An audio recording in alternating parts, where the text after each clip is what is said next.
You are listening to Let's Talk Trio on podcasts. Keep up with the latest episodes by downloading the Podbean app or stream episodes via our social media accounts. Search for Let's Talk Trio on Facebook, Instagram, and Twitter. This episode is sponsored by Student Access. Student Access, the leader in Trio software. Student Access is an online database solution that allows Trio programs to track their students' information, connect with students by text messages, streamline the APR, and work from anywhere, all online, with automatic updates for changes from the Department of Education. Their technical support team includes former Trio staff and has over 50 years of combined experience working with Trio. Make it easier to focus on your priority, the students. For more information and to request a free demo, visit their website at www.studentaccess.com or call them toll-free at 1-800-801-1232. That website again is www.studentaccess.com or 1-800-801-1232. Be sure to share your favorite episodes on your social media by tapping that share button. This is a great way to support the podcast. Now here's your host, Juan Rivas. Thank you, Amelia, for that wonderful introduction. Hello, everyone, and welcome to another episode of Let's Talk Trio. I am your host, Juan Rivas. In today's episode, we have the Executive Director of Oregon Trio, Matt Bisek. Matt is in the podcast to talk about how he got involved in the state initiative to form a Trio nonprofit organization at the state level. Matt is also a former Trio staff member and has a educational journey and career journey to share. So coming up in just a bit, Matt Bisek. A huge thanks to our sponsors, Angelica Villalpando, Rosario Riley, Dr. Ryan Barone, Dr. Jamie Motley, Angelica Valdez, Jaded Electronics, TrioJoblist.com, and Student Access. Thank you all so much for your continued support of this podcast. You too can be a sponsor of the podcast. Head on over to Patreon and search for Let's Talk Trio. Choose one of 4 patron levels. You can support this podcast for as little as $1 a month. $1 a month goes a long way in supporting this podcast. If you own a business and would like to run an ad on our podcast, send us a message and we can work out the details. You can also become a supporter of the podcast with a one-time donation to our podcast PayPal account. Search for our handle at Let's Talk Trio, all together. Any amount is truly appreciated. If you would like to nominate a participant, staff, or alumni to be on the podcast, send us an email at letstalktrio@gmail.com. That email again is letstalktrio@gmail.com. Again, a great episode featuring Matt Bisek from the Oregon Trio Association. Please sit back, relax, and enjoy this episode.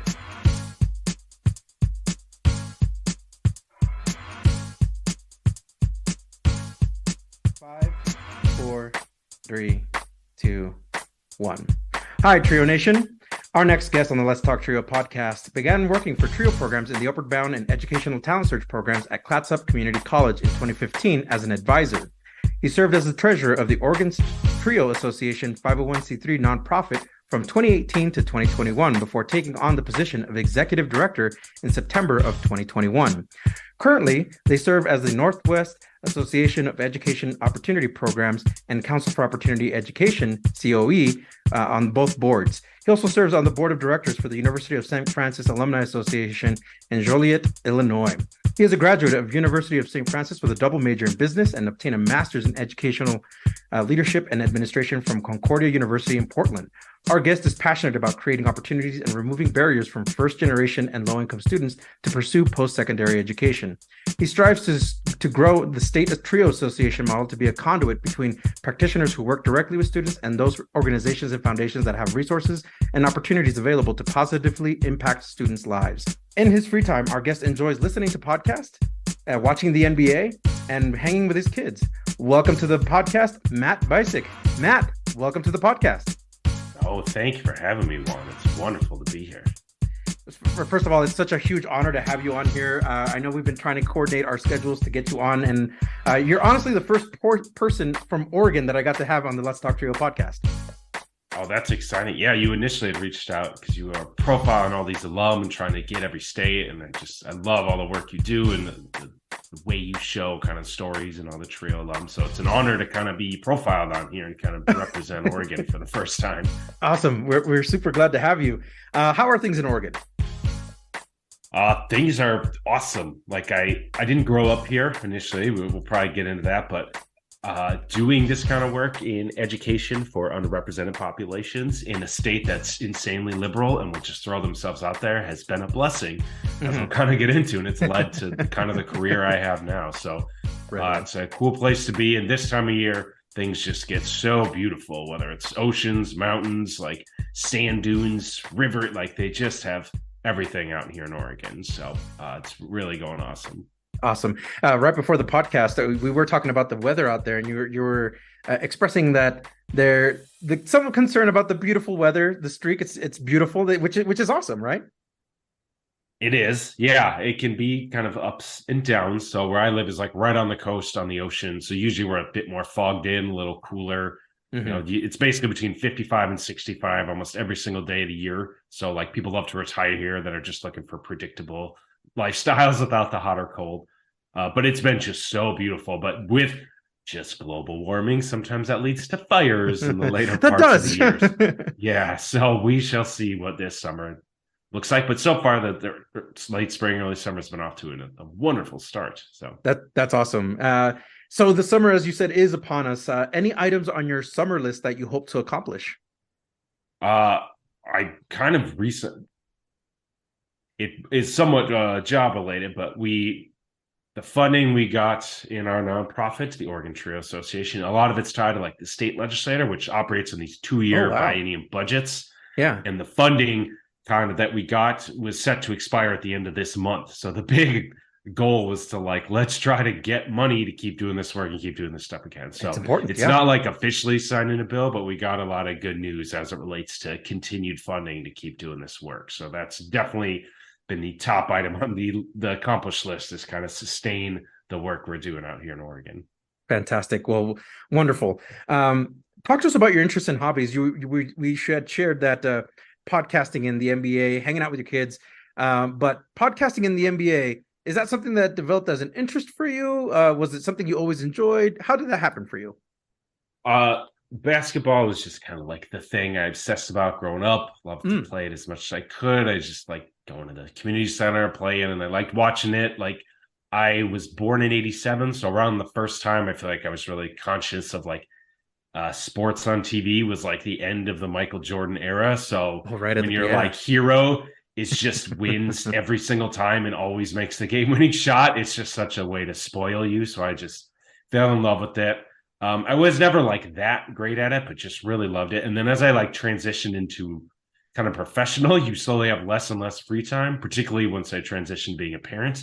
And podcasts kind of became a perfect avenue to still engage with kind of sports, and particularly the NBA. So I spend probably, for every 1 hour of basketball I watch, I probably listen to 40 hours of podcasts about basketball. It's probably a problem at this point, but as an adult, I've just found podcasts to be such an amazing, I just am a natural learner. I love learning and expanding my mind, but I don't often have the patience to sit down and read a book, and podcasts are just the best to do it while driving or chores or dishes or walking a dog. I just love the efficient nature, and you can speed it up. Once I learned you could go times and a half on the speed to, I couldn't quite go that fast when I first started. I'm a 1.5 person. Oh, wow. So I can just consume so much stuff so quickly. And I'm a really big fan of that, but it allows me to kind of focus on my family, kids, my job, but still make time for some of my dorky interests or following Marvel or Star Wars, right? Kind of right on. Fandom stuff. Yeah. I love podcasts that I'll go watch the movie, but then I'll listen to 7 hours of people talking about it. And that community, I love the sense of community that podcasts can kind of build and create. So yeah, one of the reasons I'm super excited to be doing this. I'm a huge fan amazing. of the platform. Yeah. And FYI, I'm also a huge Marvel fan as well. So There we just go. throwing that out there. Huge Marvel fan. It's hard to find. There's becoming so many of them now. It's hard to find people that have actually kept up with it all. That's why I went to podcasts. I'm like, look, they will always watch it opening weekend. That's my Oh my gosh, crew, yeah. because my Yeah. friends who are kind of into it like stopped around movie 20 something, and I'm like, no, keep it going. Every TV show you gotta. So I appreciate that one. Absolutely, absolutely. I gotta ask, have you watched Across the Spider-Verse? Yeah, of course. Oh my gosh, such a great movie. So I don't want this to turn into a Across the Spider-Verse suddenly an episode of an entire everybody Marvel should be watching. I know I know that's not even Marvel, right? It's Sony, but most people have not gone into the animated, right? It's mostly live action. Like, this is absolutely worth it. And the OG one, Into the Spider-Verse. Like, I'm not a huge animated person traditionally, just don't quite have the time to make room for those, but like, they are so worth it if you have not dipped your toe into kind of the animated dorkiness of Marvel. So that's awesome. And me personally, I rank Across the Spider-Verse as number one among Spider-Man films, because it's just such a solid story. So yeah, I absolutely agree with you. So what is a personal goal that you have for yourself for 2023 that you've accomplished? Well, either a goal that you've accomplished and a goal that you have yet to accomplish. So when I went into the end of 2022, I try to like work out and be active now. I kind of have quit playing basketball, so I'm like, I just want to stay just fit enough, but I'm really terrified of like getting hurt. So if I'm like lifting weights, I am never looking to like go heavy, because I just don't want to hurt myself. But I'd like tried learning to like squat. I had never done that my whole life till like into my 30s.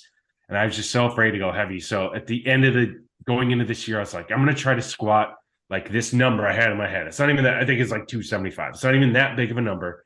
Right. And I had maybe gotten to like 250 ever. And then just setting that goal, I meant like, that was kind of all it took, because then like one day, on the day of like January 1st, 2023, I was like, okay, let's like try going a little above and a little more. And I literally hit my like year-long fitness goal on the first day of 2023. Awesome. And I was just kind of like, well, clearly I'm not challenging myself enough here, but also like, boom, goal accomplished day one. Like, it's all downhill from here. So that was like one of my personal goals I had set. And as far as not yet accomplished, this kind of gets more in the professional realm. A lot of what I've been doing with Oregon Trio Association, I'm the only like technical full-time employee. I have a handful of like kind of contracted folks and like AmeriCorps folks who have been worked with, but I was really hoping if we could get refunded, kind of expand and try to actually add some other staff and try to like really grow this out to like a real nonprofit organization. So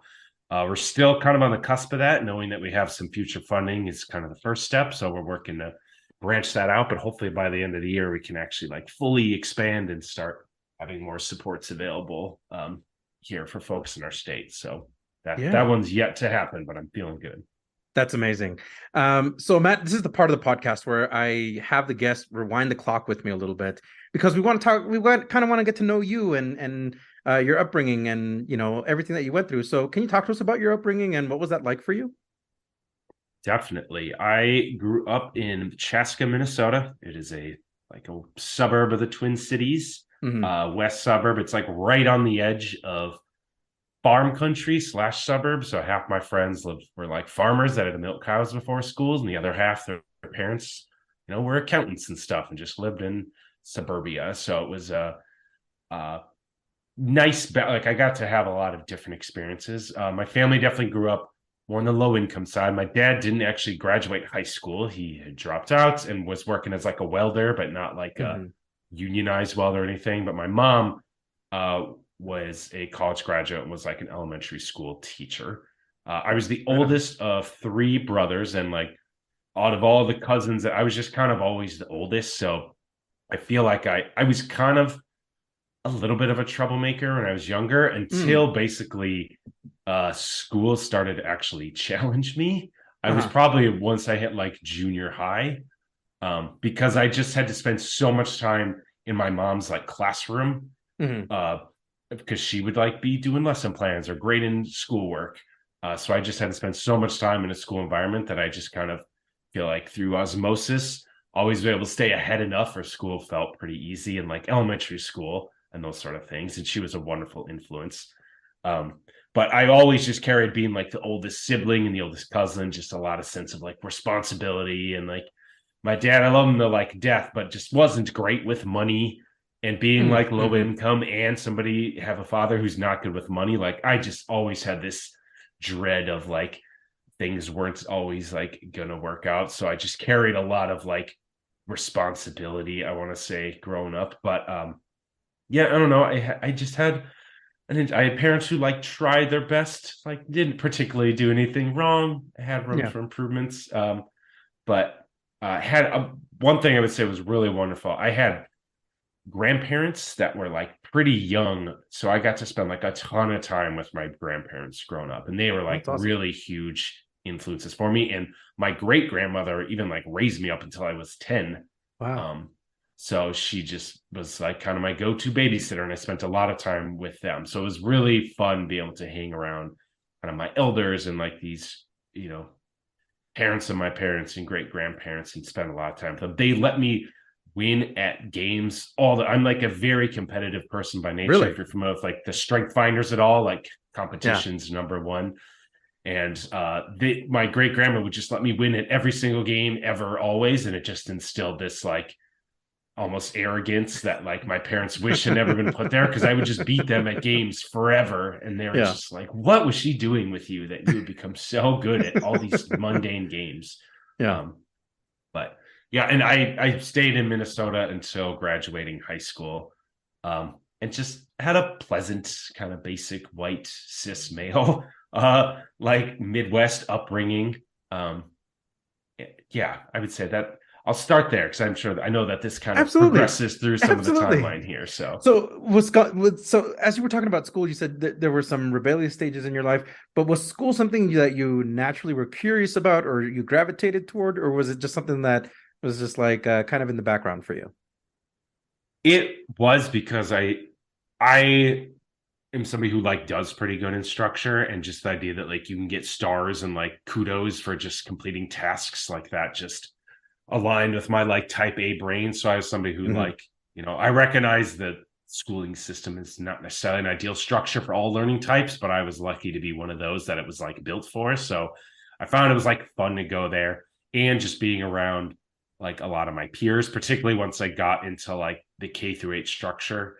The school I went to, it was right down the block from us. It was actually like a private Catholic Franciscan school that was just like a small class. It was like a class of 25 students, and they were just all of us were just best friends, and it was mostly the same group of people. I only got to go there because we were like low income enough that they had like some scholarships, but it wasn't like a super like high end private school by any means. It was just kind of the Catholic school in this community, and I just love the small environment of it, and it was just hanging out with your best friends every single day. And we got like 2 recesses every day, right? Like there was just, I don't know. I thought I had the coolest upbringing ever, because it was just recess with your friends every day. And it was just like right down the block from my house. So I just love that kind of little community that was around my home growing up.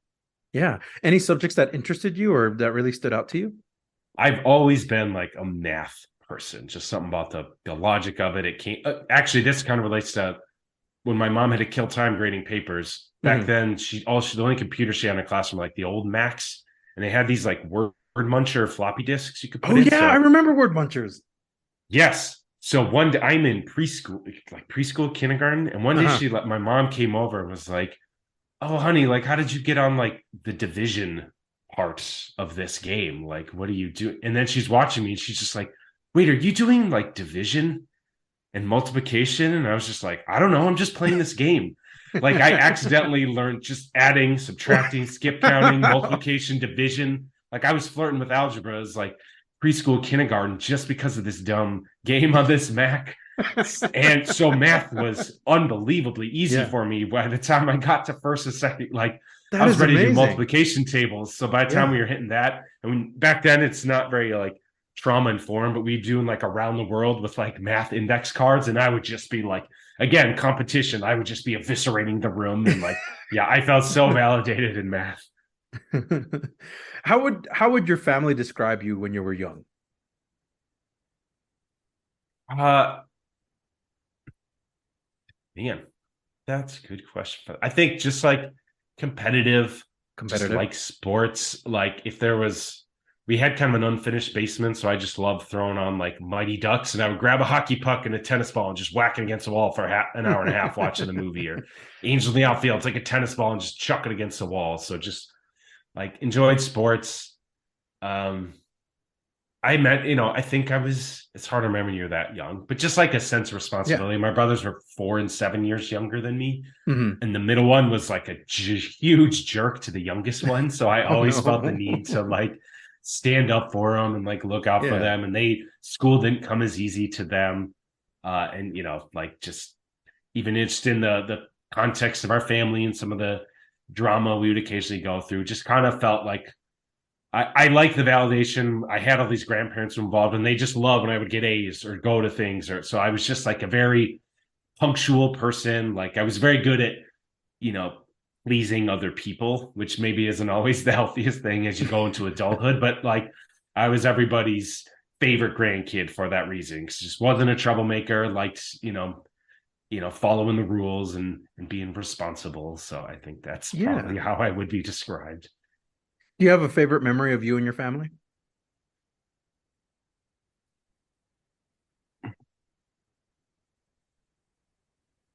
When I was younger,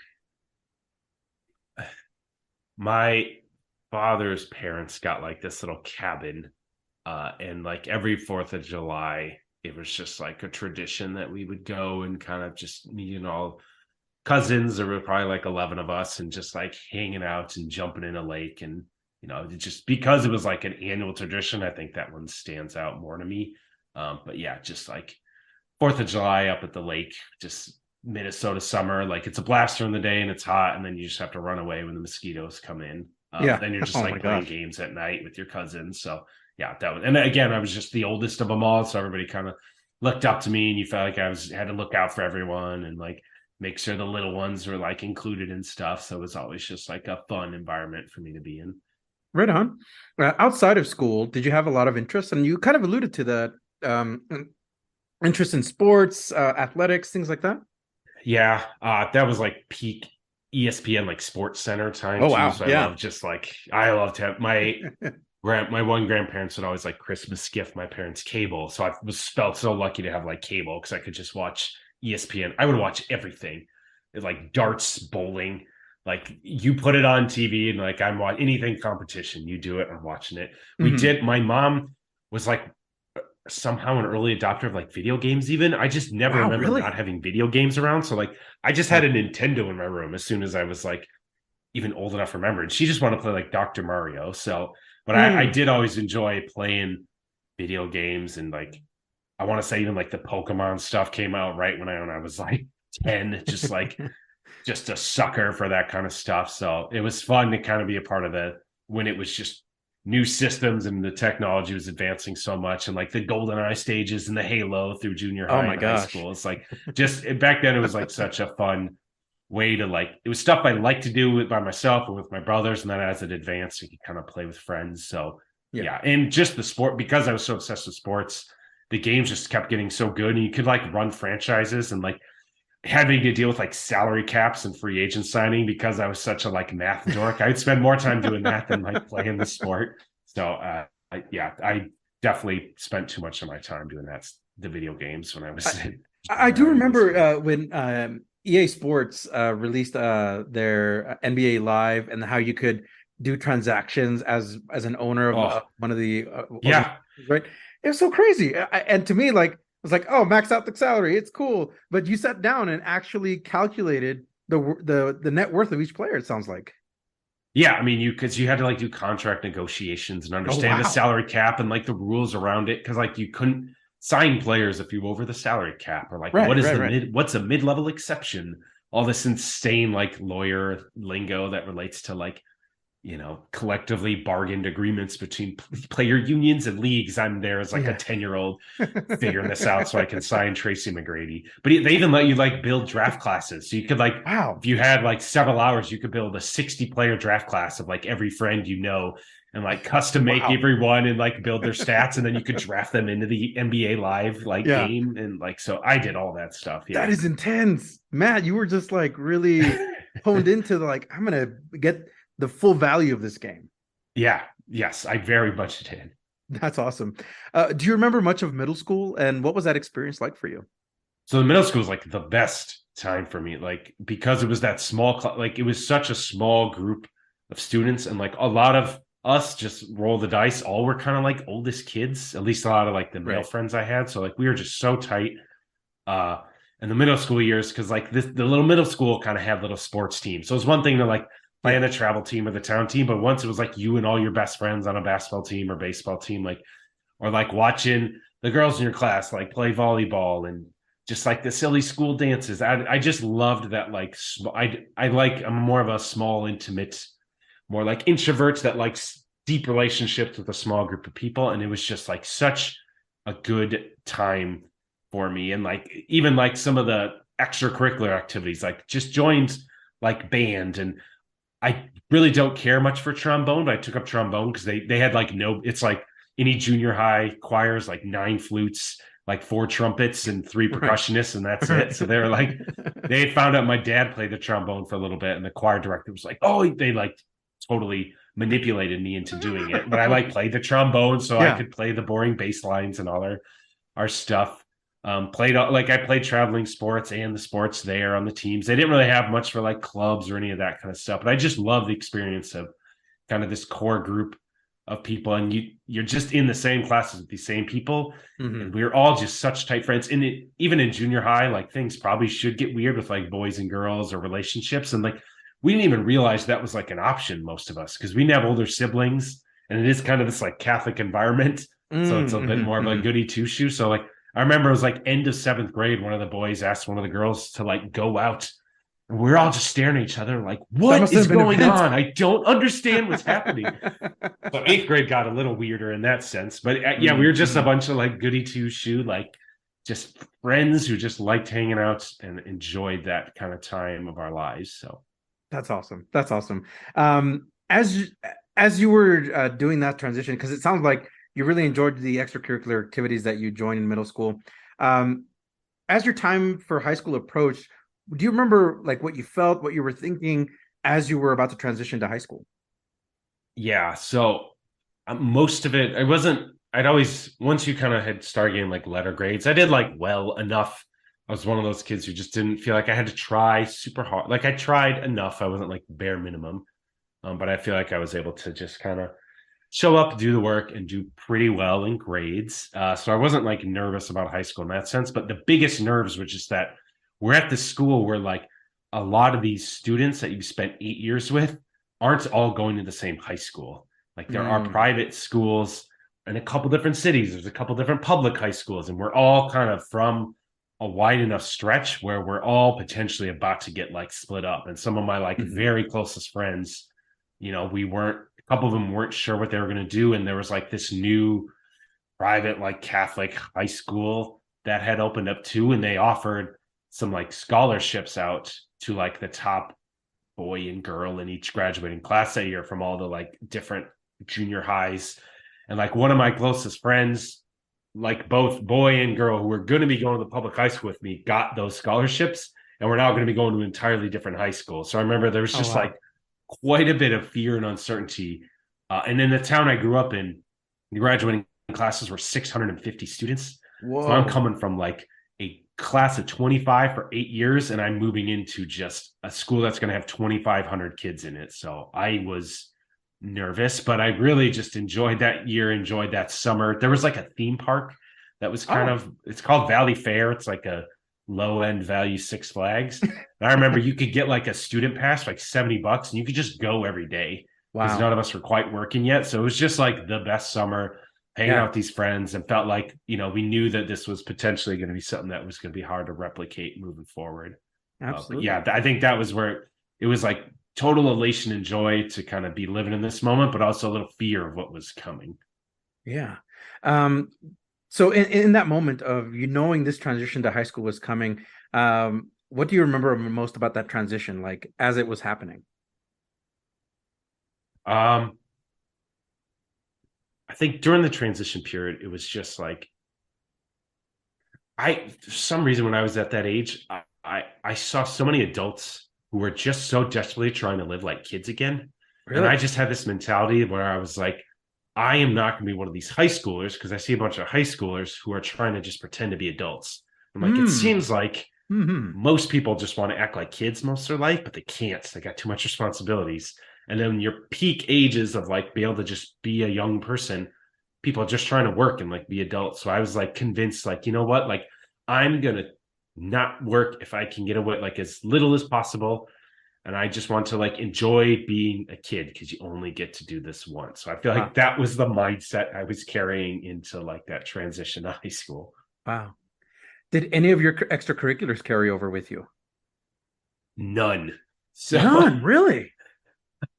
I went to the big high school and the worst part, honestly, was that of my like core group of probably like 6 really close friends, Hmm. 2 of them went to the public high school I went to. Now, the one was like a 3-sport awesome athlete, but he was like cross country, wrestling, and track. Um, and those just like weren't sports I was interested in. Like I didn't play football and just don't have an aggressive enough nature. But I was like, I love basketball, I like baseball. Um, but going into high school, my one friend was just so, you know, busy in sports, and I didn't want to do those sports. And that other friend just started working at like Domino's. It was just working all Wow. the time. So I was like, okay, whatever. Like, hopefully, I can like play sports. But the problem is, I chose the 2 sports where they actually cut people. You got to be good enough. As much as I love basketball, I'm like, I am good, but like at a school that's 2,500 people deep, like I'm still just 6 feet tall. I'm not that athletic, and as I mentioned, just like a white dude, right? Like I do my best, but Hmm. like I wasn't good enough, and so I just didn't make the teams. So and I just got swallowed up by the monstrosity that was the school and was so nervous and had no self-confidence and insecure. The idea of like making friends, I just never had to do that, right? Like you just show up in first grade and like these are the kids in your class and you just spent 8 years with them. It was so easy. And because I had those couple friends as crutches to go like hang out with between periods or like when I wanted to be social, Hmm. like it kind of prevented me from having to go make a lot of new friends. So it was hard. Yeah. So talk to us about that, about your first year in high school. What was that like for you? Um, I just felt like it's not like people didn't value you. Like I just felt invisible in a way Mm-hmm. that's like not bad. Like I wasn't somebody being picked on or anything, but like you're just somebody who shows up to class. Um, yeah, and I don't. It almost felt like going to some big university. Like it almost felt like Mm. this fish out of water. Like I was used to sitting in like one class all day. So even like jumping between classrooms and I would do class and like I actually had to do some homework for the first time. Like it felt like kind of real school and I like wanted to do a good job with it. Hmm. Hmm. But yeah, I don't know. I definitely kind of reverted kind of into a shell of myself. Was like, you know what? Like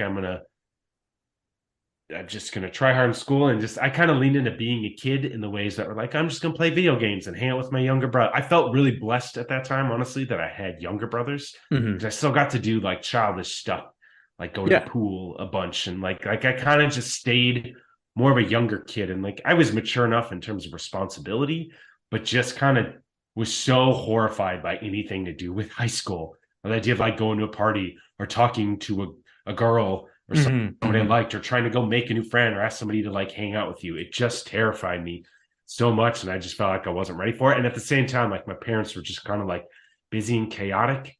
And Hmm. I felt like I just didn't have anybody to go and talk to. So I definitely just kind of turned inward and kind of, yeah, just shelled up during those experiences and like was very much woe is me. Like I could have just joined clubs or tried sports that didn't require like any of the sports, any Hmm. other sport. I could have at least been on the team and been at practices, but I kind of just, reverted inward and was like, I'm just going to do good enough in school and just kind of pass my time. and just kind of get through this slog. It's only 4 years. It's only 4 years. Yeah. But you shared a little bit about your high school experience. Anything in high school that you really liked, or things that were not your priority? I feel like everything that related to being social was not a priority, right? Oh, I was okay. like, I'm just gonna like go to school. I had a interesting high school. They had these block schedules where Oh, interesting. Yeah. I know high schools have all kinds of weird structures, but ours were basically, you only had 4 classes a day, an hour and a half a piece. Mm-hmm. So in one quarter was essentially a semester worth of classwork time. So in one half of a year was essentially a whole year of schoolwork. So there was stuff like math. I liked math. You could complete an entire year of math in half a year and then just take another year of math. So like the subject you really cared about, you could get like really advanced in. Mm-hmm. So I love that, like I could get into calculus by the time I was a junior. And then it turns out that class was hard. And I'm not actually built for like really, really high end math. So I kind of was excited to do that. They had like the one benefit of being in a massive school is they had a lot of like cool extracurricular courses. So like I got into like accounting classes and loved the teacher.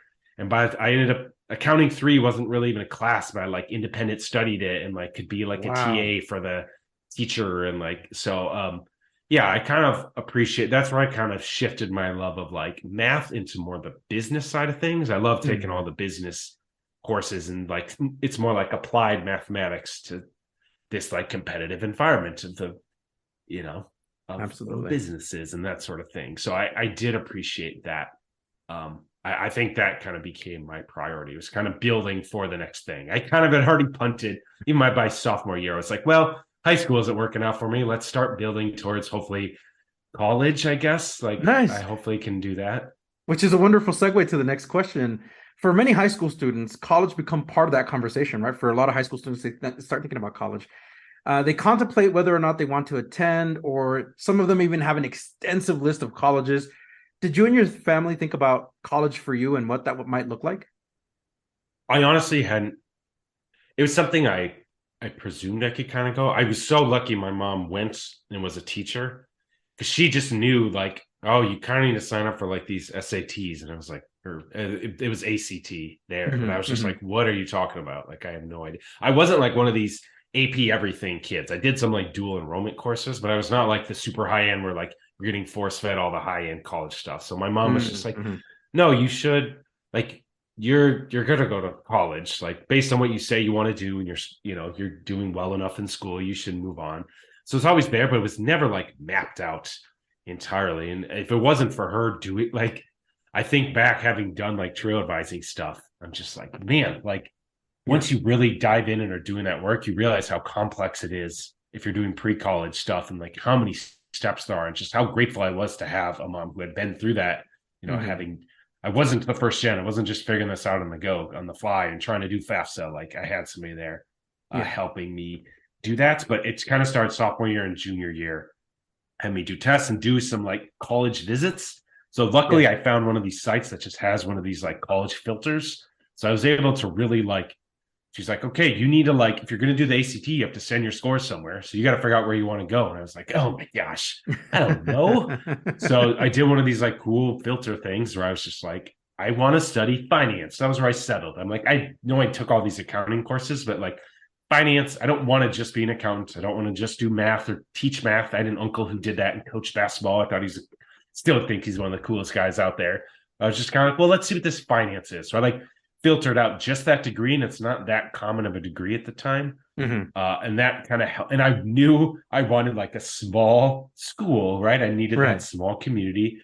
And I kind of just threw in some other states. It's like a why not, like Wisconsin, and I chucked Illinois on there just to see what happened. So the filter came back with like a small group of colleges, and I just we made a decision like after scoping the websites out, like, okay, here's a Minnesota option and here's a backup Minnesota option. And like, hey, there's this school in Illinois, like, why not?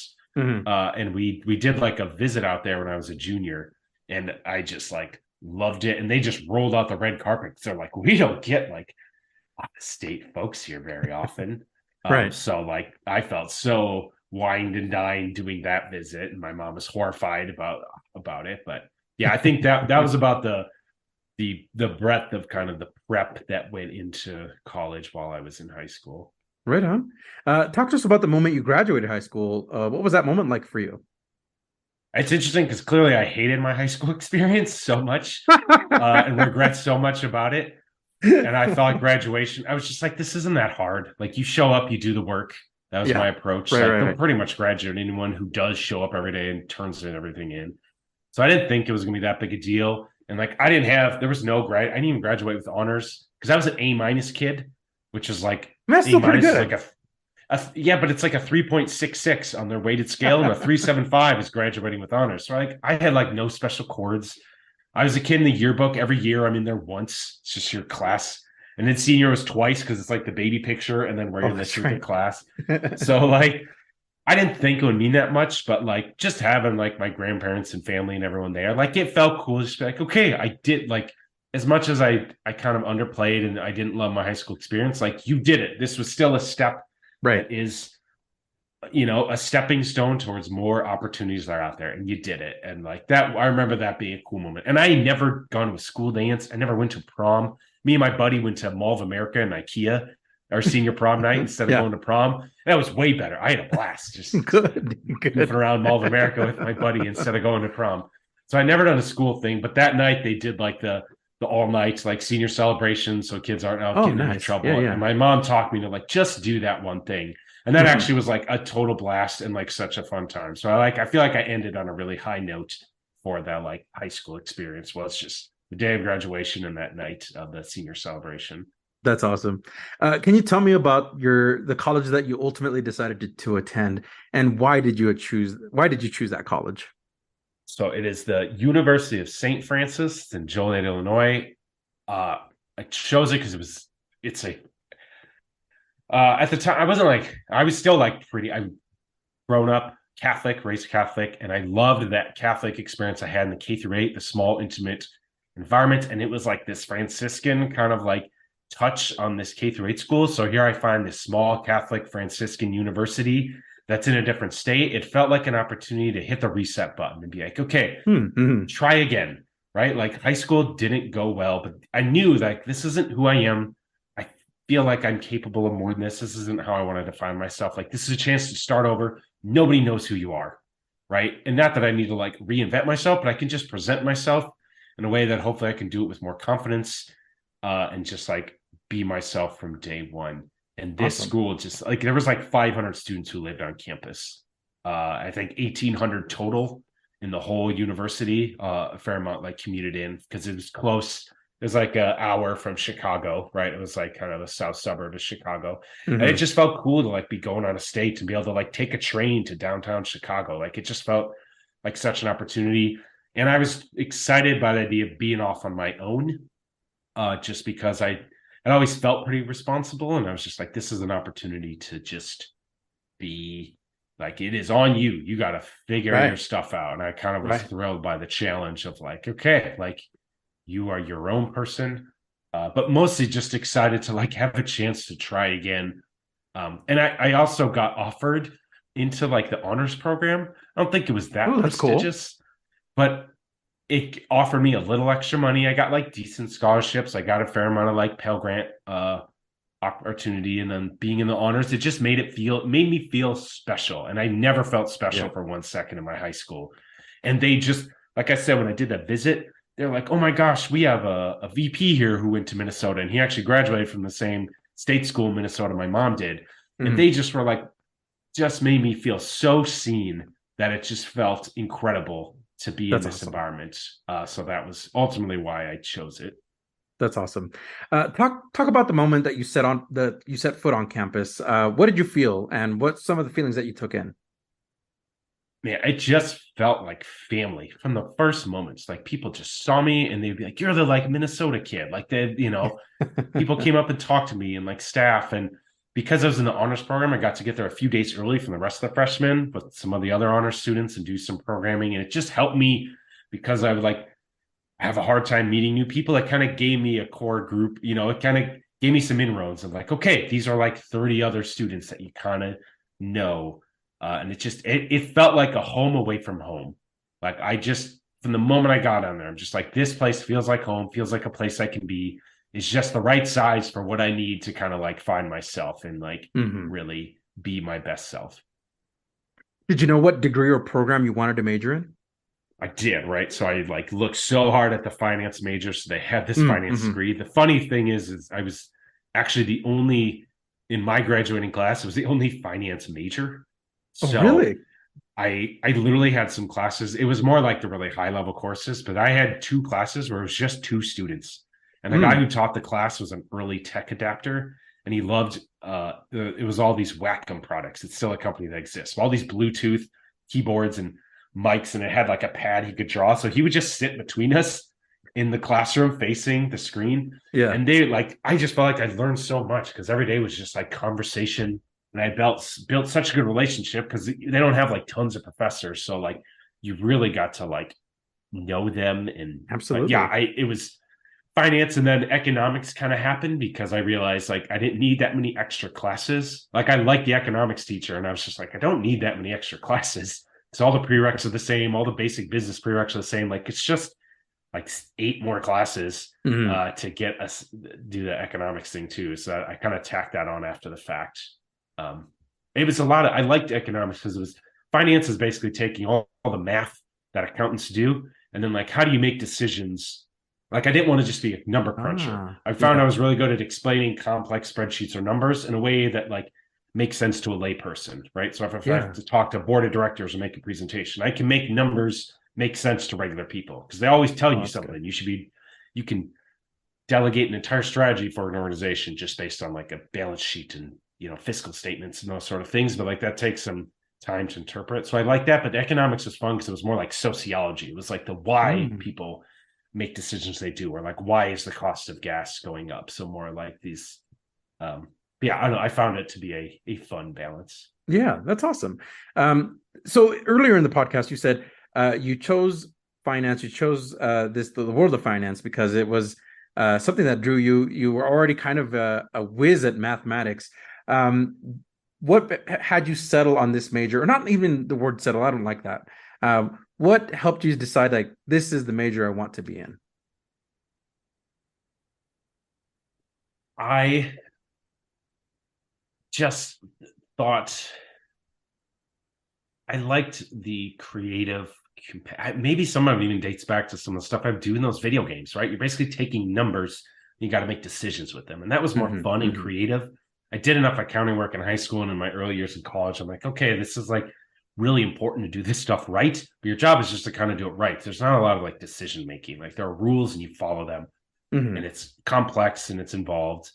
Same with mathematics. Like unless you're getting into like theoretical physics and stuff, like there's not a ton of creativity. Like you're learning complex stuff and then applying it to real world problems. Whereas finance, there's a lot of just strategy and like gamification and some competitiveness. So it's all like the nerdy number stuff I love spreadsheets so much. I got so good at Excel in college, but really it was just like I needed the like creative twinge in here. Like I need to still feel like I'm being challenged or creative, or like I have an empty space I can fill instead of just like completing tasks. And finance was just like because I always found the marketing people were just like, oh, I'm going to major in being creative and applying it to business. And I'm like, okay, like it didn't feel as technical as like a major, even management. Like I'm studying how to manage people because I should be the boss. I always found those just I always scoffed at those people a certain degree because I'm like, where do the real work here?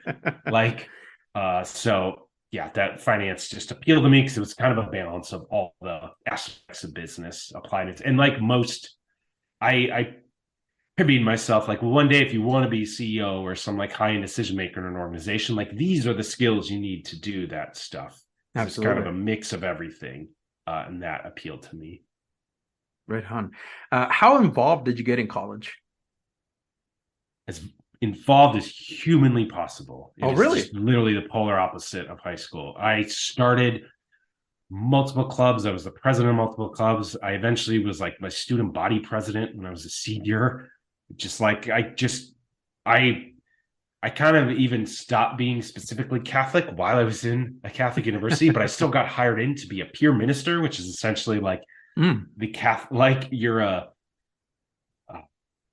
counselor-based RA I And I see. was I like the see. only non-Catholic like peer minister. So I was just I didn't work really or do internships even in college. I spent more time my senior year in meetings with administrators than I did in class. So Hmm. I was like in the core strategic planning committee and was just involved in, student appeals. And like I just could not get enough of this college environment and college administration because there was a lot of that like strategy and decision making. I love being in meetings all day.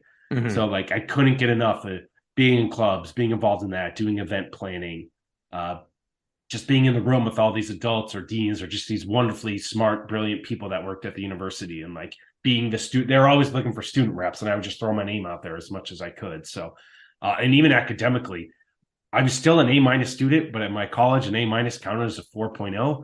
So I I don't mean, know that yeah. my academics habits changed per se, Hmm. but I just did so well in the grades and everything. Like I just had the best, and like I've lived on campus all 4 years, and like every single night, if there was any event going on, right? If there was some opera singer going on in the arts and humanities, I would go to the event. If there's a comedian, I would go to it. If some club had some wine, I just went to every single thing all the time. And that was Right. because I was still honestly horrified of kind of like the like social structure outside of the school of like partying or like kind of that. It was still horrifying to me. I like had never drank at all, mostly because I was just not a confident like person going into those spaces and being myself, or I was just afraid. I again, oldest student, like oldest kid of my family.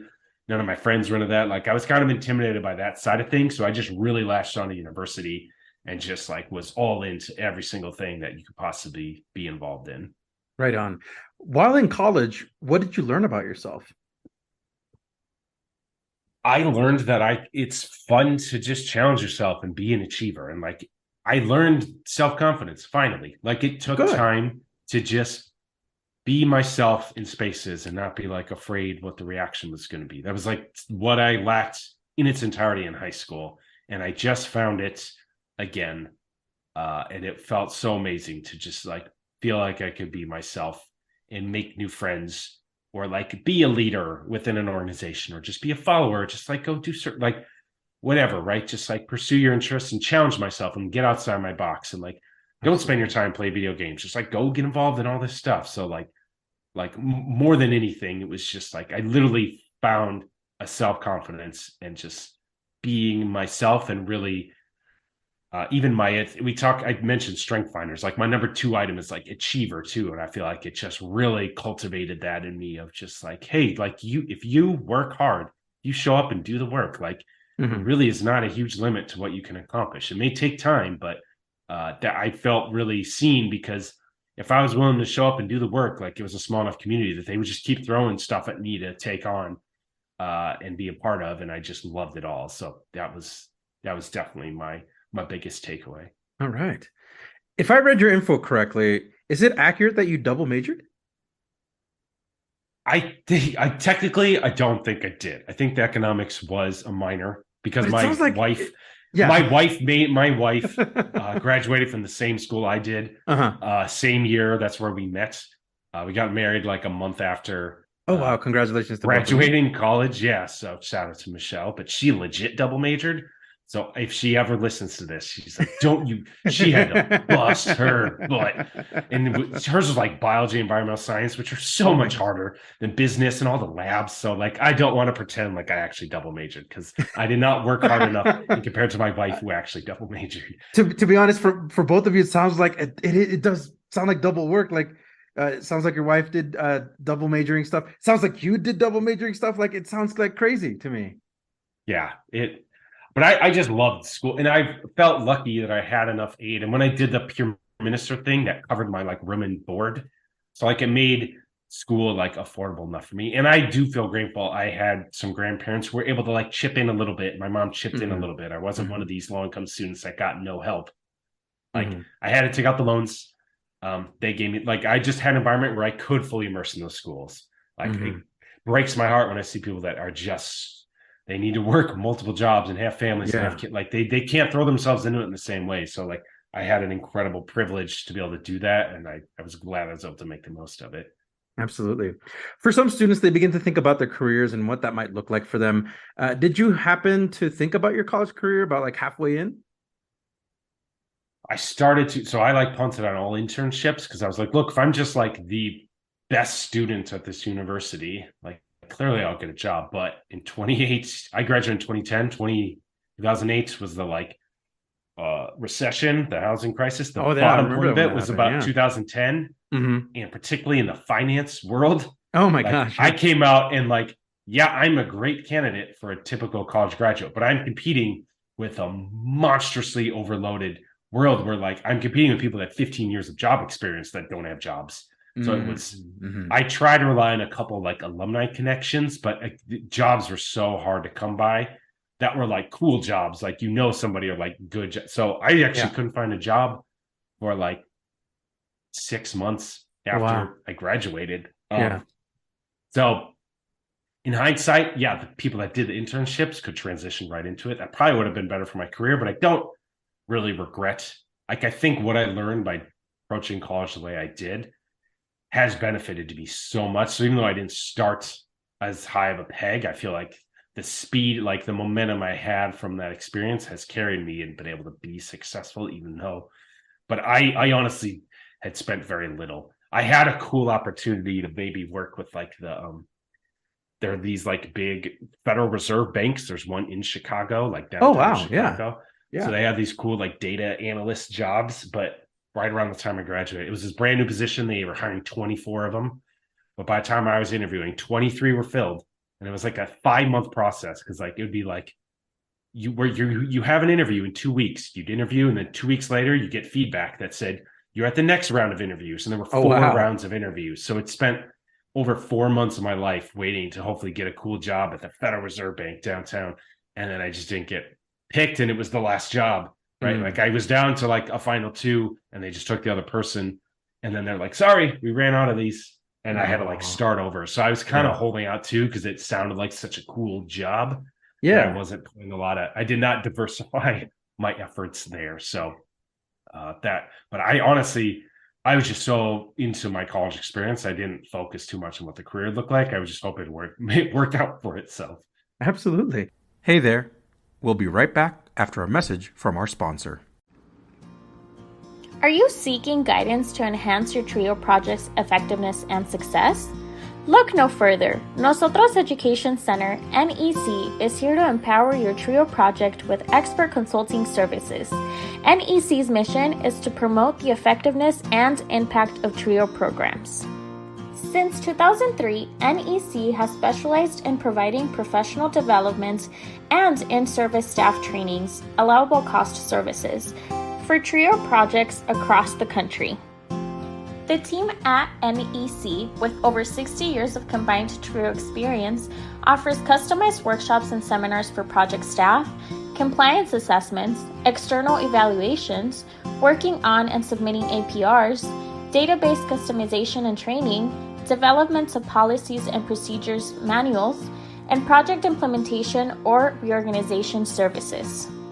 Additionally, NEC has secured over $774 million in federal funding with a 92% success rate through their live and on-demand proposal workshops, assistance with data collection and review, detailed technical reviews, and comprehensive proposal development services. Join the hundreds of colleges, agencies, and TRIO projects across the country who benefited from NEC's expertise. NOSOTROS Education Center, your partner in TRIO's project success. Visit their website at nosotros.edu.org. Again, that's nosotros.edu.org. And now, back to the podcast.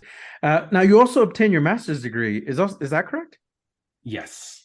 When did you decide to pursue this degree? Because for a lot of students, it either becomes post-graduation, then they start thinking about masters.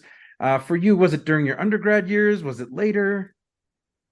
It was later. I actually pursued my master's because I wanted to get a job in TRIO. If you want to be a TRIO advisor at the pre-college programs at Classic Community College here in Astoria, the minimum requirement the preferred requirement was a master's degree. And I had a friend who did the TRIO stuff. And that was why I pursued it. So initially I had taken a few classes kind of in pursuit of like an MBA. Mm-hmm. But I was just like, the classes it was literally the same textbook that I just did in like the 400 or 500 level classes. And I was like, you know what, let me just I've heard from people I trust to like, just take a break. Like, yeah, you can get a master's, but it's going to be a better experience if you wait and have real work experience under your belt. So I didn't do it right away. I actually went back several years later because I was like, you know what, I want to work in Trio. Yeah. And we get to talk about that here in just a moment. So talk to us about the moment you graduated from college. What was that moment like for you? That was just the best because I was like 8 hours away from where I grew up.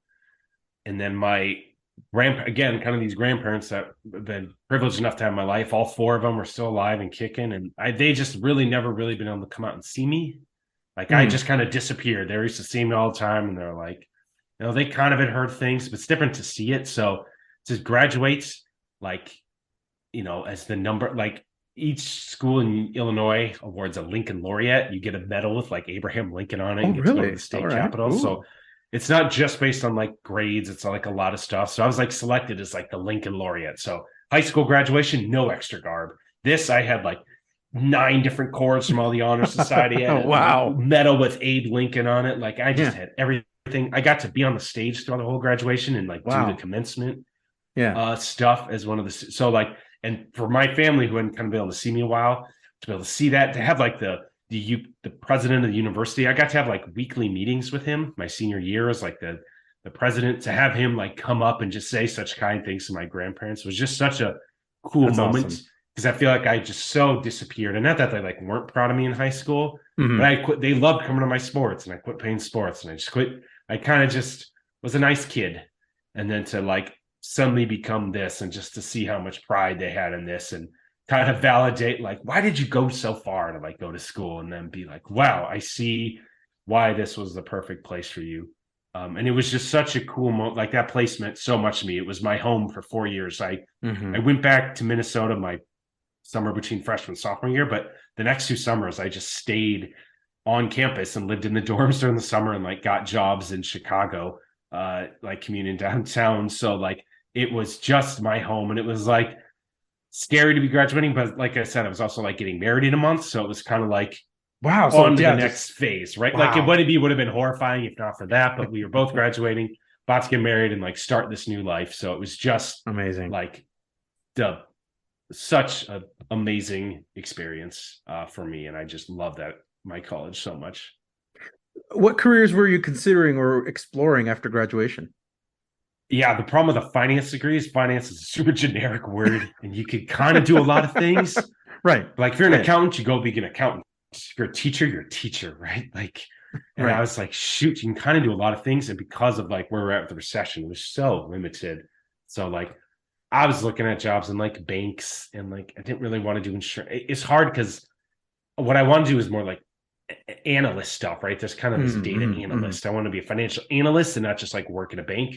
But those jobs, they wanted experience. Like you don't know how to do that from like your time in school. You know, like the terms and like I thought I could prove like, well, clearly I can learn well enough. Like look at my transcript, but like, yeah, it was kind of hard pursuing stuff. Eventually I settled into this kind of like this leadership development program with a regional bank, where they kind of like, you got to be a teller for a bit, then a personal banker, then customer service, then a loan officer. And the idea is they would like place you, but the hope is they're kind of like expediting you into some more leadership positions. So it felt like kind of special. So that was my first job eventually, was working in kind of banking and doing all those background tasks. And I eventually kind of started working more like behind the scenes at like the corporate headquarters and more like operations instead of like at a branch or those sort of things. So that's where all my finance world kind of led me to eventually.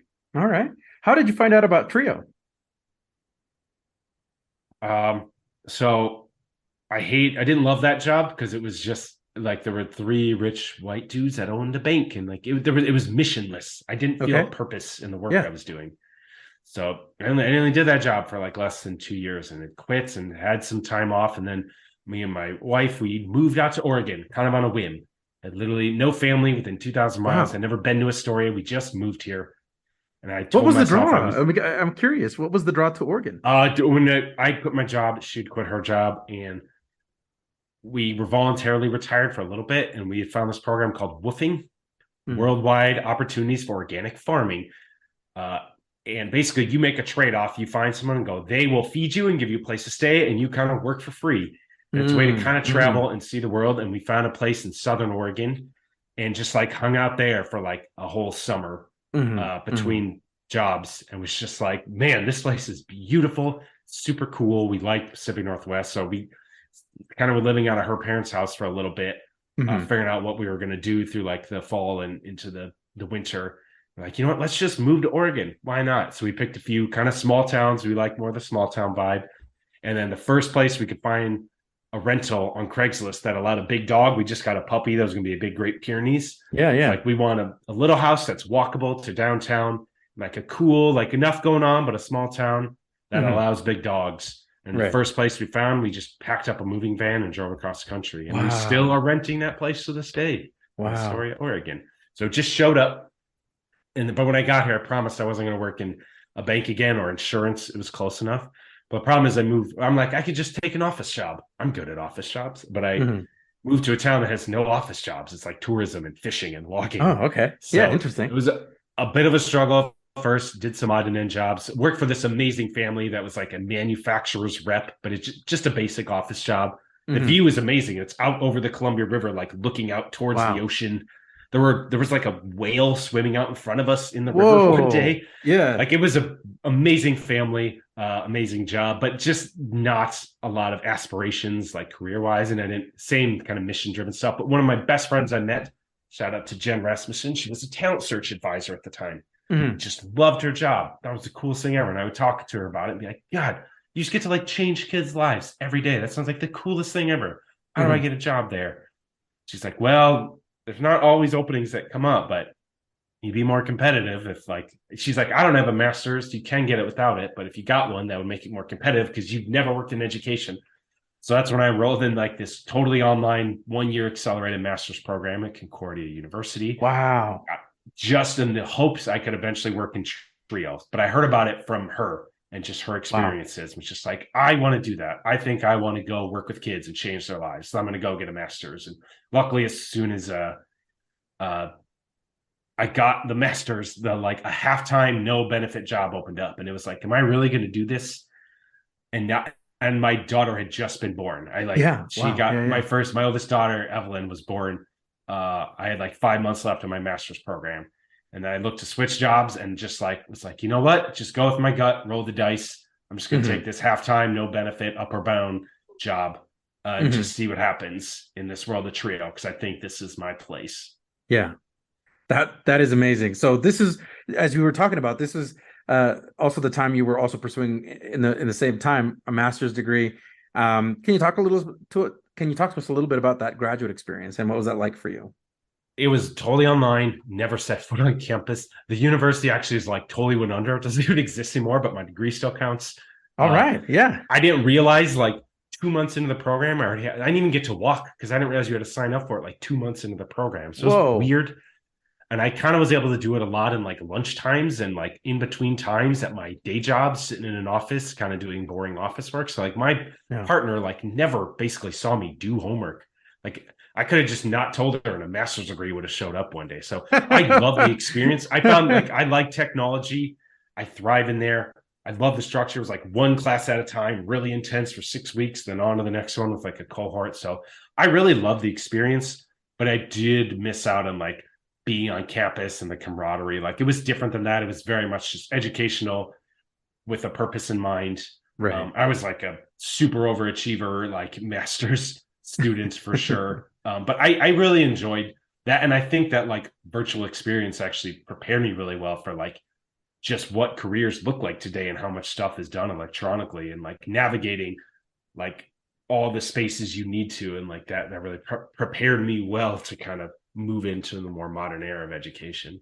Absolutely. So you really went from this shift of corporate world right and pivoted right into public service. And we got to hear a little bit about what caused that pivot, but can you expand a little bit about what continued to inspire you to continue pursuing this venue for you?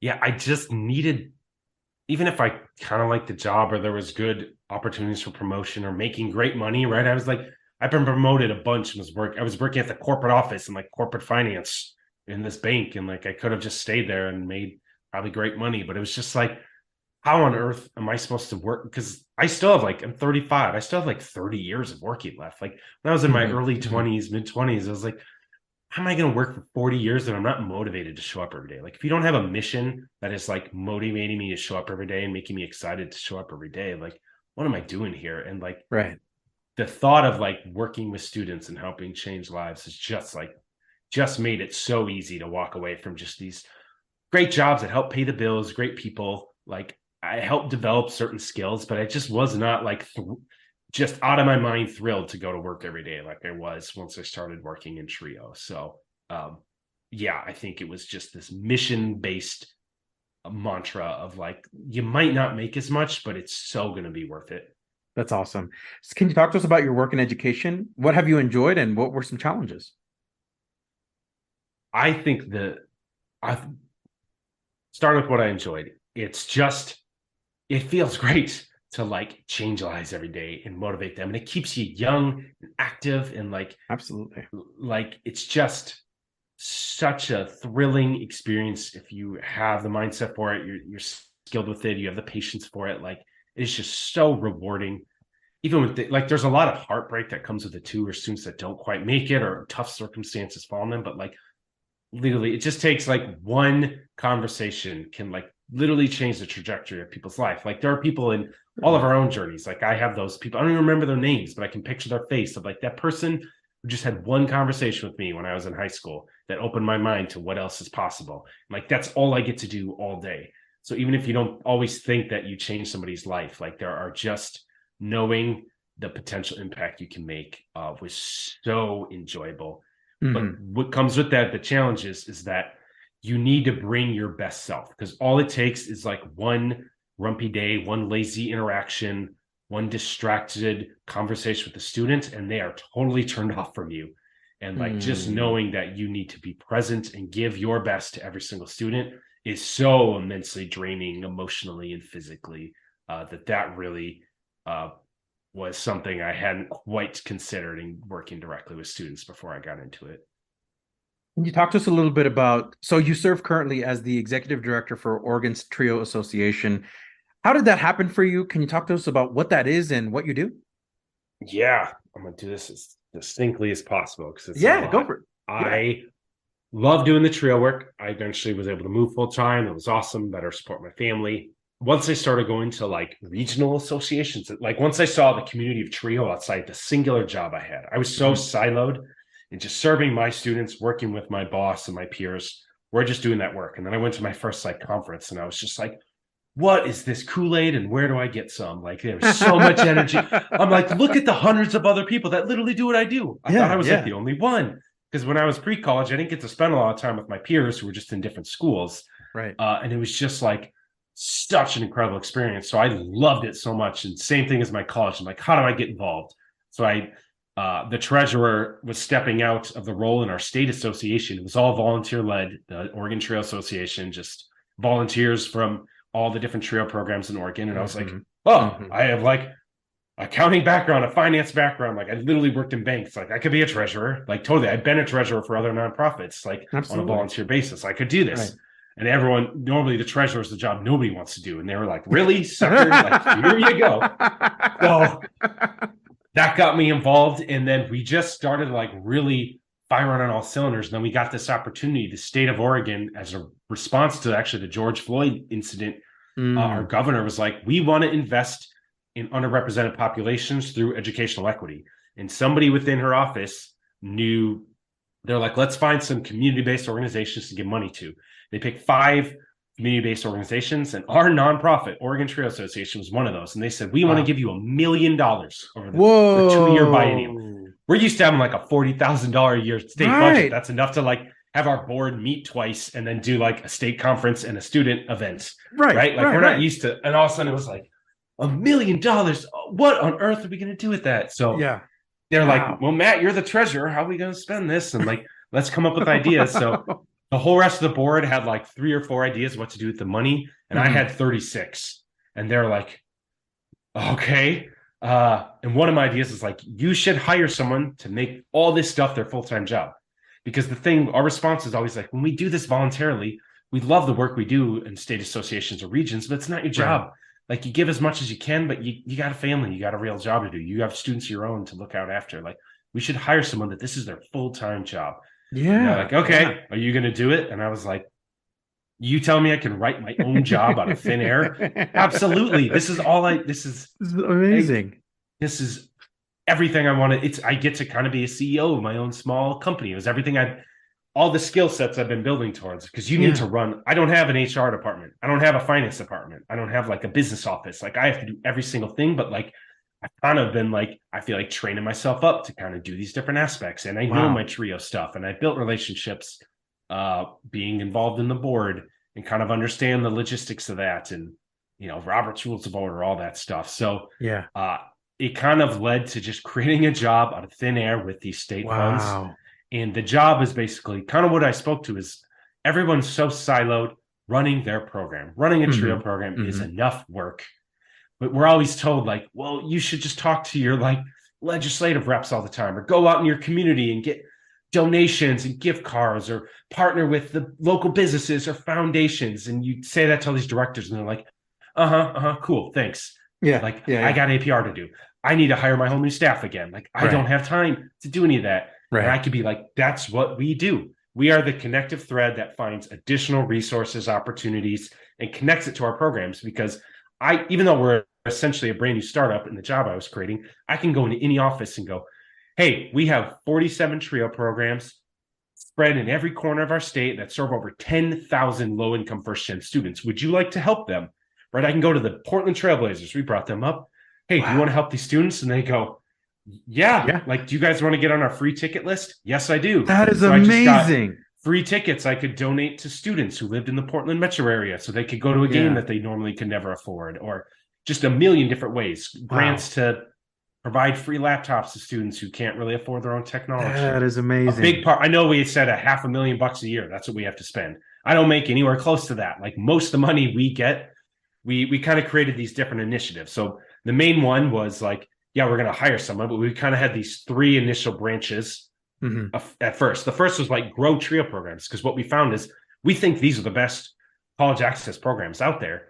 But like, what about those community colleges that don't know they exist, or high schools that could use an upper bound or a talent search, but like, they don't have an institution close by? How do we get programs in those high schools? Because you're only your institution is motivated to keep its own trio grant. Who's doing the work to expand trio programs to people who don't know that? Right. That's now what I get to do. So luckily, awesome. I started right during the upper bound competition, and I just invested a ton of money, time, and effort in providing as much technical assistance training, working with community partners. That is awesome. So we only had 13 continuing programs that were rewriting. We submitted a total of 60 applications. Wow. And we ended up getting 9 brand new programs. So just in 1 year, we basically had a return. We serve 1,000 new students, 9 new trio grants. That's $2.5 million annually that's coming into Oregon. That wasn't before as a result of this investment. So that makes me look great going to our politicians and being like, you invested in us. We've literally already had an entire return on investment that is just in perpetuity. Right. And it's only probably going to improve and get better if we keep doing this work. So that's like our main mission, is we think trio's awesome. Let's do as many as possible, but also support the programs that exist. So my job is to be like a support person. Like, I know every single director, if they ever have a question, I don't necessarily have to have the answer, but I build relationships with all the amazing COE people, or my NAOP, my regional people, or just resources I find. I can connect them and get them kind of the right answers they need, or pay money out of our funds to provide additional professional development, or go down and do some training with staff to do some onboarding with new staff. Or if there's a new director, I will schedule a Zoom call and kind of onboard them in the larger trio structure and make them feel like they're a part of this Oregon trio family. So that's just awesome. Being really building a community and making you feel connected. And then we're able to spend, a lot of the job is just spending down all the state money. So we invested in sending low-income students abroad. So we sent 11 high school students to Cape Town, South Africa last summer. This summer, we have 18 students going to Morocco, Spain, Ireland. That's amazing. All of it free. Tuition's free, flights are free. We even paid for passports. we sent a bunch of college students to like the Amazon and just all these amazing, everything just totally paid for out of the state fund. So that was a cool initiative. And then we also created a scholarship fund that we called the Last Mile Scholarship. So anybody that works in McNair SSS, you have those students who like, they're so close. They're one term away, one class away from graduating, but they've run out of Pell Grant eligibility, or they can't borrow any more loans. They just run out of money. They have medical bills, vehicle expenses, just life happens, and they are about to just drop out and not finish because of just money, where we wanted to make a pool of funds that was able to create like almost no requirements whatsoever other than within 45 credits of graduating. That's like pretty much the only thing, and an approval from your TRIO program. And we just said, look, are you close to funding and just in dire circumstances, apply for the scholarship. We see you. Here's a bunch of money. Like, don't quit yet. Go finish your degree. Wow. That's amazing. So far, we've awarded 69 students like $230,000 over the last 2 years. Wow. And so far, 68 of those 69 have either graduated or currently still enrolled on track to graduate. And these are all students that were like maybe pulling the plug. So that has been probably the most rewarding aspect of what we've done. Is just these people that just nothing has ever gone their way to finally have some good luck happen and be able to like finish and go and transform their lives. So amazing. Yeah, that's like a taste of kind of what it is. It's a lot of stuff, right? I also have to like be the accountant and like do budgets and file taxes for an OTA and like plan our professional development events and our student events and all kinds of stuff. But it's amazing. It's such a creative space, and we're the first state ever to kind of like have a paid person doing this kind of stuff. So it's just a new frontier in the world of TRIO.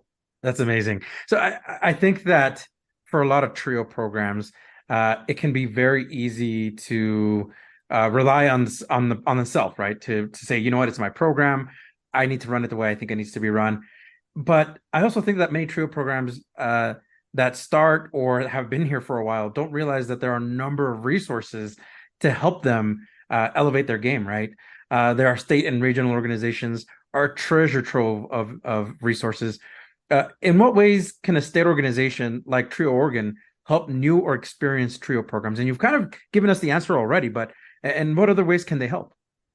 Yeah, it's just you are cultivating a really active, supportive group where it's you're a family. I know we're all kind of competing in grants, but like when we hit grant writing time, our group share all their grants. We like facilitate spaces where like you can have cohorts where you read everybody's grant to get ideas and support them. And it's just like a family environment because we care more about the overarching mission of TRIO of serving these students, providing these opportunities. It's not so much about like job security. Right. And it helps because when you've been doing this for a while, it's really easy to just like rinse and repeat, or like you think you know it all.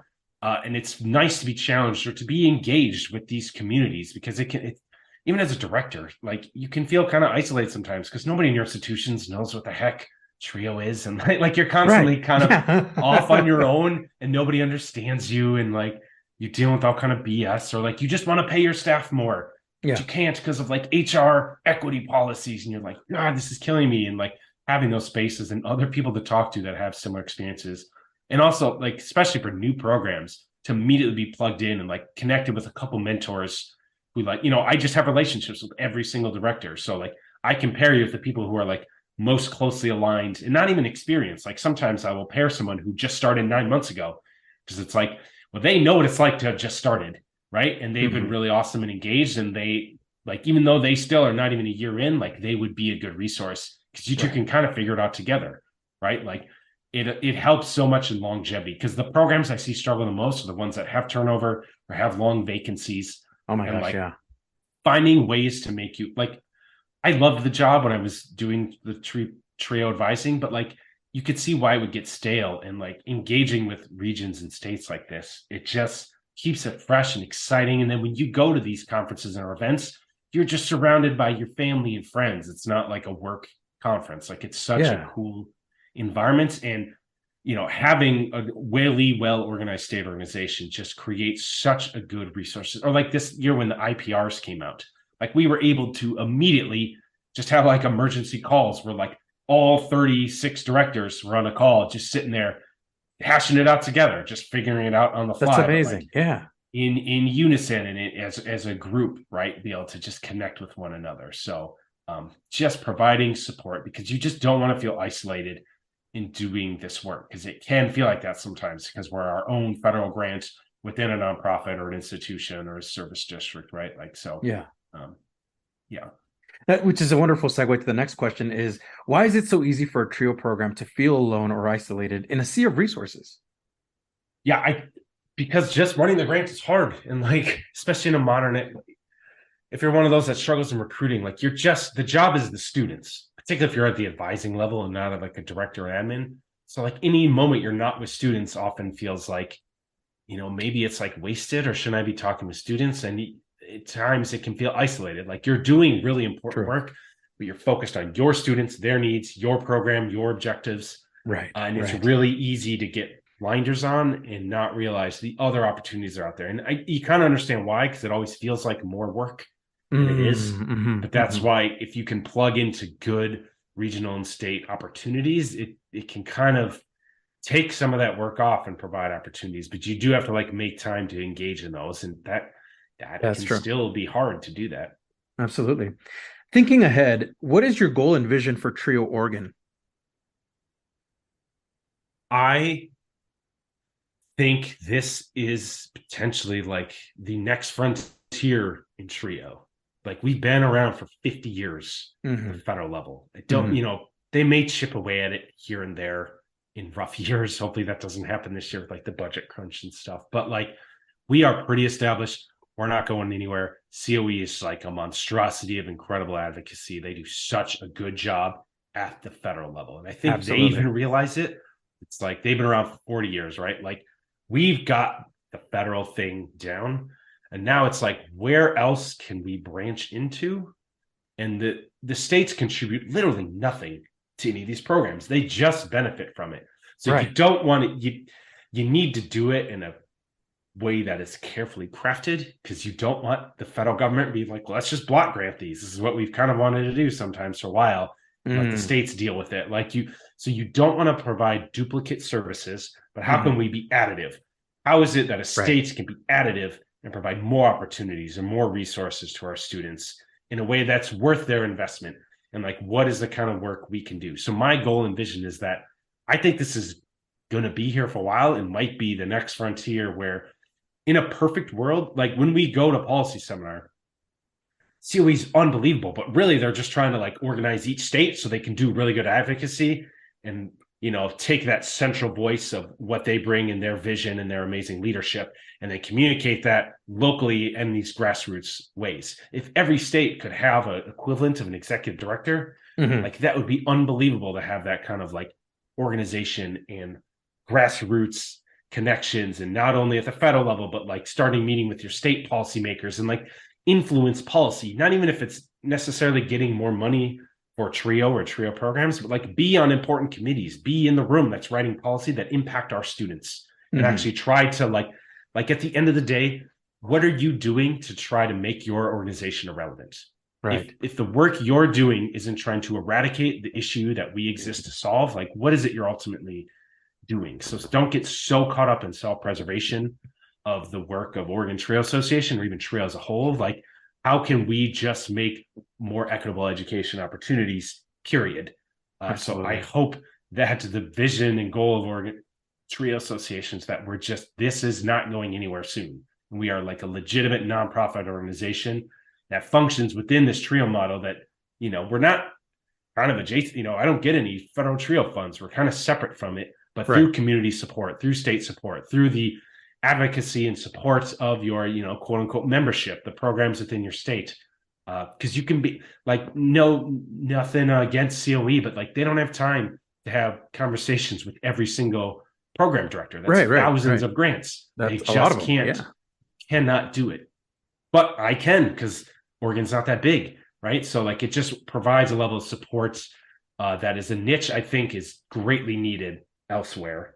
And just even in advocating for TRIO programs, like when we go to policy seminar, like instead of forcing your new president every year to organize that whole thing and have that chaos, like it's me in my role. they always talk about like really cultivate and build relationships with these people, with their staffers, with people in state too, not just like the once a year policy seminar. It's so easy to do that when my full-time job is doing that kind of stuff. Yeah, that's amazing.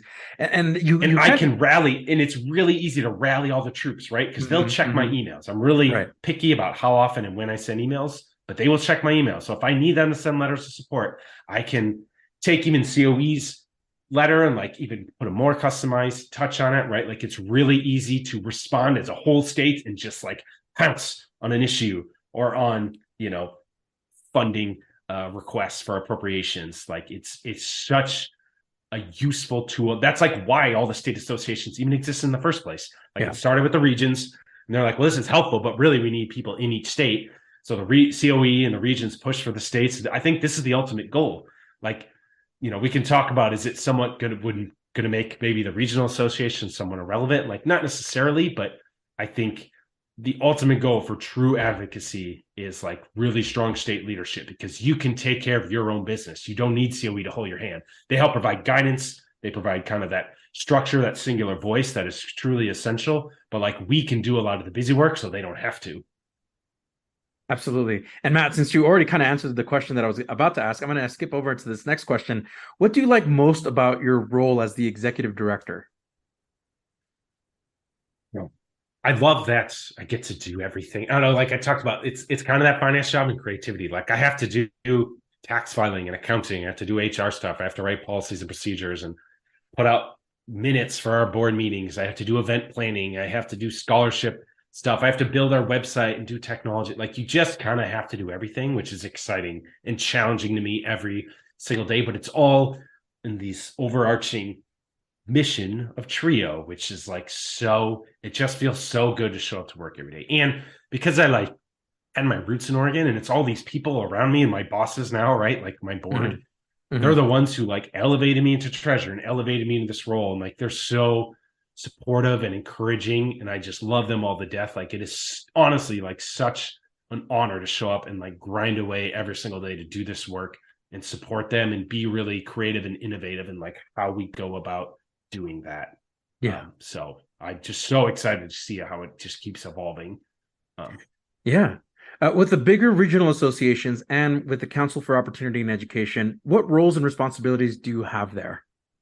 So with the regional association at NAP, there's a non-voting role. That's the tech and communications chair. I'm pretty tech savvy. So I kind of had, and it's nice to have the connection on the region, in part because there's some duplication in providing support that happens at the state and region level. And I want to make sure that like, there's still kind of value, like there's a good relationship between our region and our states, because our region doesn't have a full-time person, right? Like I can do way more than our region can as a state association, right?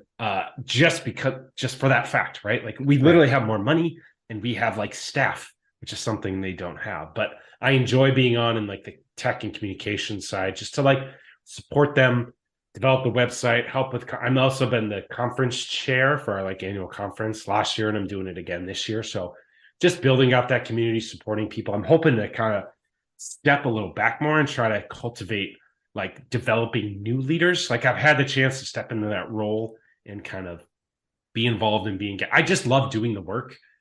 I'm one of these people, like I don't need any of the credit. Most people don't say that. They love getting credit. I do like when people compliment me, but really I just want you to allow me to do the work. That's what excites me most. And in this role, it's just one of those where like, it's a lot of kind of busy work on the tech side of things and like developing, you know, the websites or restructuring stuff or just being in the room and being on that board and be able to go to like those retreats. It's just fun to be in the room and do the work. And we've worked hard to like do a monthly professional development series. And we kind of started our own podcast called What's Your Why? And it's designed to just kind of profile some of the really more well-known faces you'll see often at the front of the room and just kind of demystify them to be like, guess what? They're just you. They're just somebody that works at a Trio program that's been doing this long enough to where they now have to sit at the front of the room and give speeches, but like, they're just a normal person. So we like to kind of profile them to kind of make them more approachable at conferences. That's awesome. Yeah. So that's my work at the region. Then COE, they've been awesome. They brought me in just as like I'm not like an official board member. I'm a special committee member on state initiatives because like it's a passion project of theirs. And Jen Rudolph, who's just absolutely amazing. She's the VP of, I think, state initiatives. I think and that may not be her official title, but like they're really seriously looking into like how to develop states and grow their leadership and do work and like statewide policy. So when this popped up kind of out of the blue, they were like, well, we might as well bring Matt in here because obviously they're kind of on the forefront of this. So Jen's been amazing. Huey's been amazing to kind of help cultivate some of the strategy and direction and ideas and support around some of the work I do. And then just to be a part of that committee has been helpful. And then I'm also on the International Education Committee because a big part of our funding was going towards creating these international education opportunities. They brought me in because I just kind of have had some experience in there. And there's some similarities in kind of how we're trying to create opportunities and some of the work COE's trying to do and advertising that to the masses, right? So those have been the two roles I've been involved in with COE's board. Awesome. If a TRIO program in Oregon or even a state association outside of Oregon wanted to contact you, how would they do that? Yeah, so it sucks to spell it all out, but it's simple enough. It's just executive director at OregonTrio.org. I am one of these insane people that have like no unread emails and like a tiny inbox. So like you email me, I will see it. I will get back to you quickly. If you go to our website, it's just OregonTrio.org. Pretty much my email's on there a few times, and we do have a contact page. Same thing, like that is not going to some vacant email nobody checks. Like you email me, I will respond. So pretty much any contact you hit up on that website, I will find you. But I hopefully, and even the phone numbers on there should just go to my like business cell phone that I carry with me pretty much 24/7. So I would welcome anybody to reach out. I love talking with other states or folks about just the opportunities or potential, or like what have we learned, and like, you know, how should they go about maybe expanding their state association or engaging with their state policy folks, right? Like definitely, you know, COE's an awesome resource too, but I'm always more than willing to connect, and I would love to see this grow too beyond just Oregon. That's awesome. Thinking ahead, what do you see yourself doing 5 to 10 years from now?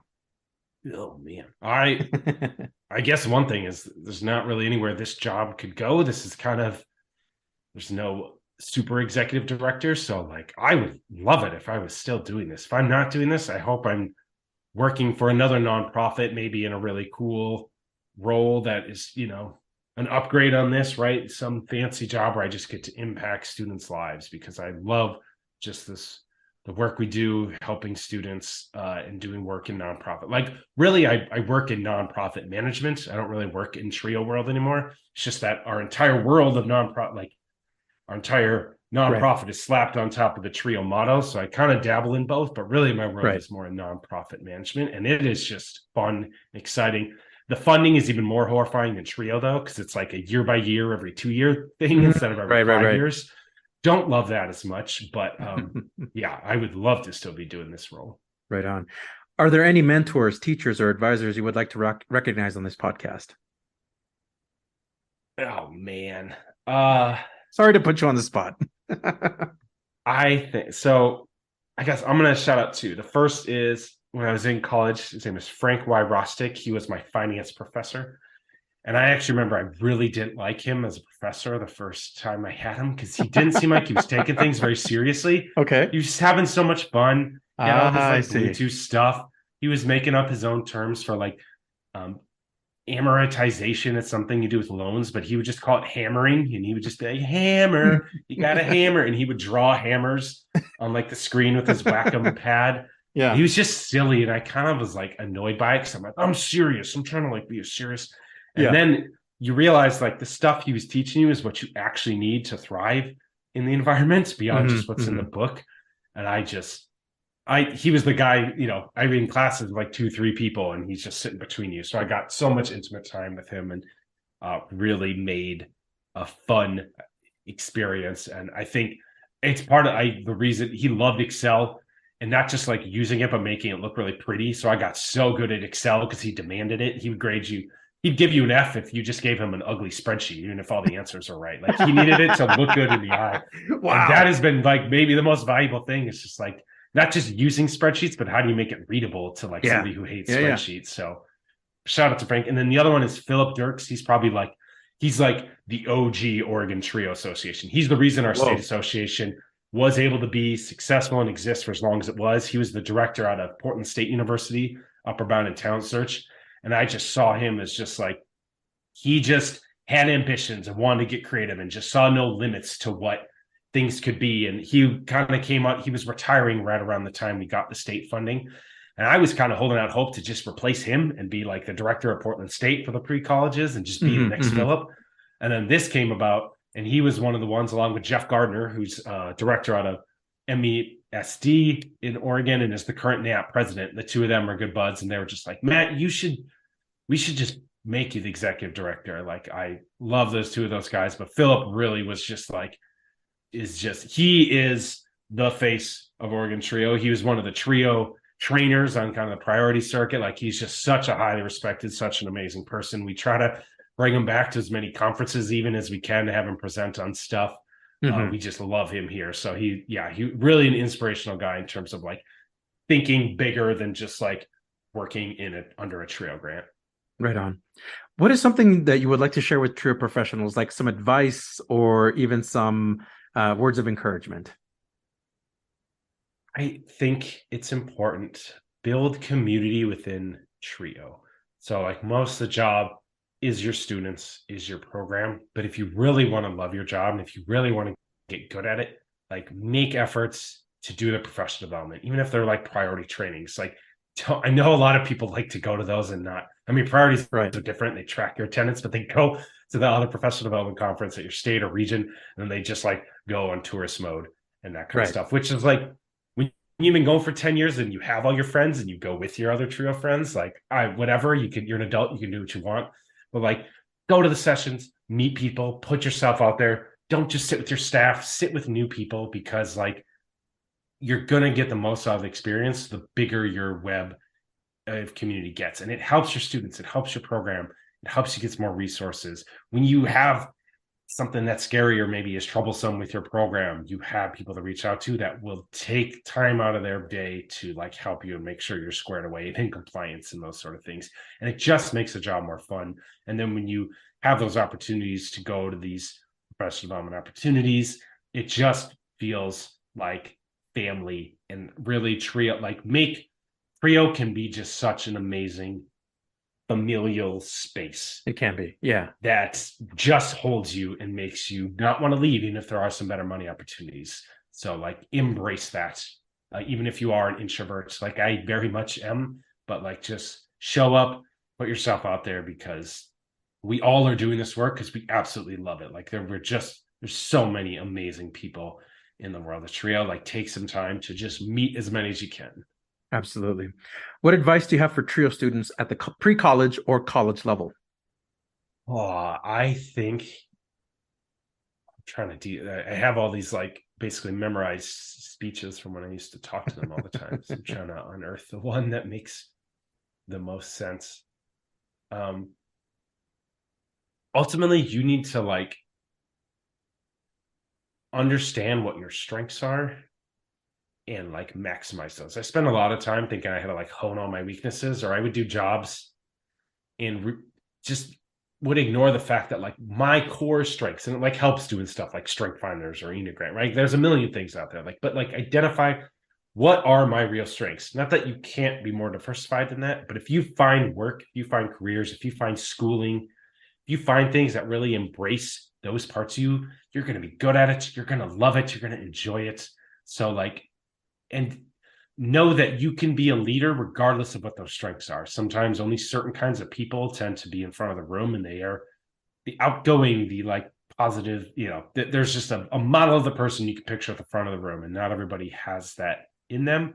But like understand every kind of strength that's out there has equal value, and we need a balance of all those. And if you don't step up as someone who maybe is not the typical model of who you see speaking in like front of a conference or something, like you are so desperately needed, because the odds are there's probably like a room full of those people and they are clueless to all the things that they are like missing. So as you're going through school, as you're looking for jobs, just like really understand yourself and what your strengths are, and just like work to maximize those and do those to the best that you can. Like, don't compare yourself to other people. Know what you bring to the table and just do that to the best of your abilities. Absolutely.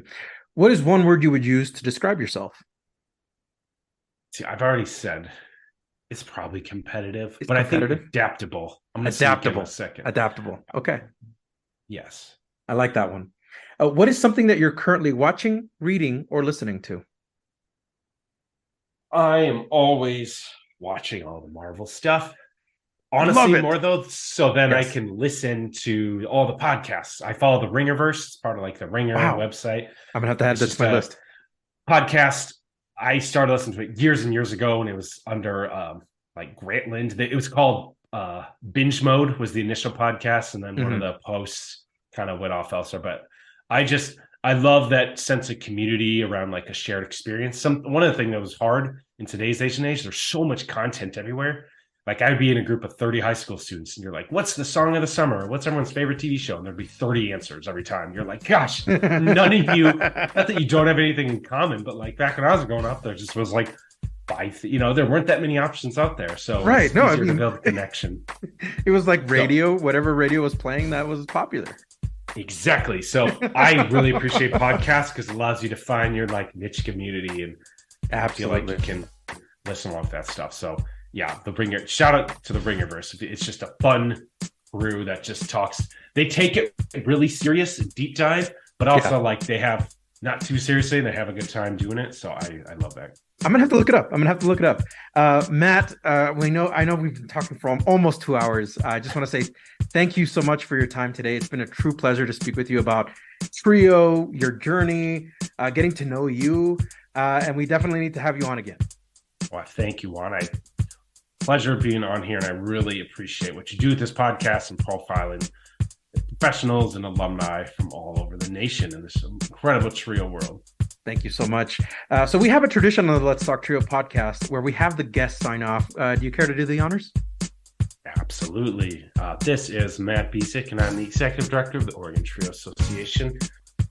We are on the cutting edge, people of the future of Trio. It's state associations. We're out there. We're coming. Let's do this together. I'm excited to help anybody out there who wants to learn more. And it's been a pleasure to be here today. Trio works, and it always will.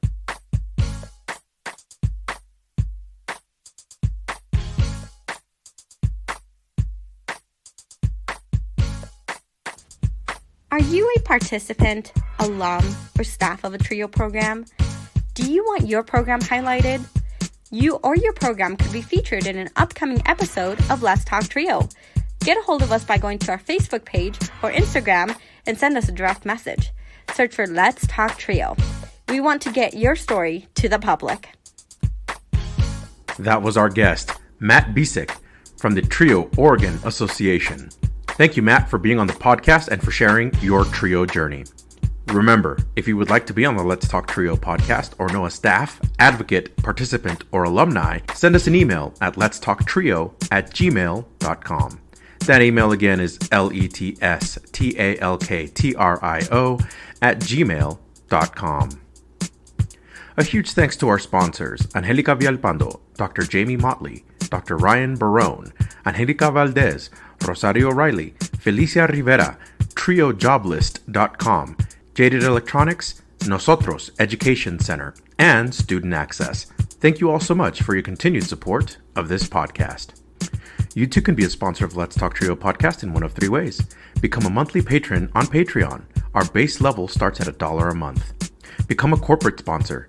Email us for sponsorship packages. Become a supporter with a one-time donation to the podcast PayPal account. Our handle is @Let'sTalkTrio. One more time, that handle is @Let'sTalkTrio. I'd like to take a moment to thank our honorary members of Let's Talk Trio podcast, Roderick Chambers, Tony Ho, Scott Kendall, and Susan Cramp. The Let's Talk Trio podcast team is John Russell, audio engineer, music producer and composer, and post-production editor. Amelia Castañeda, script supervisor, marketing manager, social media manager, and producer. Juan Rivas, executive producer and host. This episode was recorded Monday, June 12th, 2023. As a reminder, folks, always use your right to vote. Thank you so much for listening, and we will catch you on the next episode.